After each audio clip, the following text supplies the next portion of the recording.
वह बैंक लूटना चाहता था, लेकिन आधे रास्ते में ही रुक गया। फिर मुड़कर बैग से आधी बची सिगरेट निकाली और 2 कश लेकर अपनी भावनाओं को स्थिर किया। फिर से बैंक की ओर बढ़ा। दरवाजे के अंदर जाते ही उसने सबसे पहले निगरानी कैमरों की स्थिति देखी। फिर कैमरे के सबसे नजदीक वाले काउंटर पर गया और कैशियर से खाते से $25 निकालने को कहा। जब कैशियर उसके लिए यह काम कर रहा था तो उसने चुपचाप कागज पर एक संदेश लिखा और जब कैशियर ने उसे नकद सौंपा, उसने वह कागज का टुकड़ा भी आगे बढ़ा दिया। कैशियर ने उसे देखकर तुरंत चेहरा बदल लिया। अविश्वास में दोबारा नीचे देखकर पुष्टि की और यह अजीब दृश्य प्रबंधक की नजरों में पूरी तरह से आ गया। उसकी अंतर्दृष्टि ने उसे बताया कि ब्रांट अच्छे इरादों से नहीं आया है, इसलिए उसने तुरंत ग्राहकों और अन्य कर्मचारियों को सावधानी से बाहर निकलने के लिए कहा।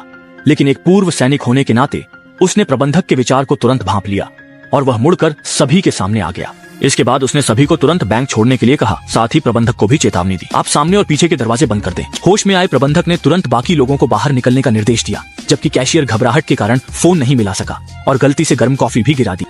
अधीर होकर वह सीधे काउंटर पर कूद गया।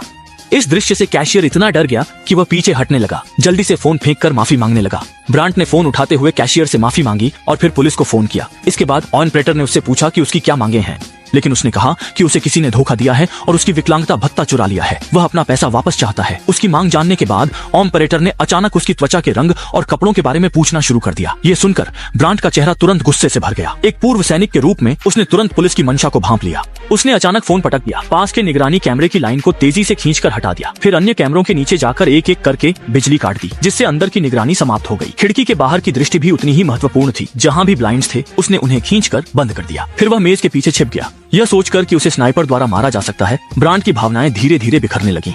मुझे चाहिए कि हर कोई देखे कि यहाँ क्या हो रहा है। कुछ ही देर में पुलिस की तरह दिखने वाले लोग सड़क के किनारे से गुजरने लगे। यह देखकर ब्रांट ने जल्दी से कैशियर को अपने सामने खड़ा कर दिया ताकि वह गोलियों से बच सके। लेकिन जब उसने देखा कि 2 सशस्त्र व्यक्ति गुजर रहे हैं तो वह तुरंत डर के मारे टेलीफोन को उठाकर नीचे बैठ गया।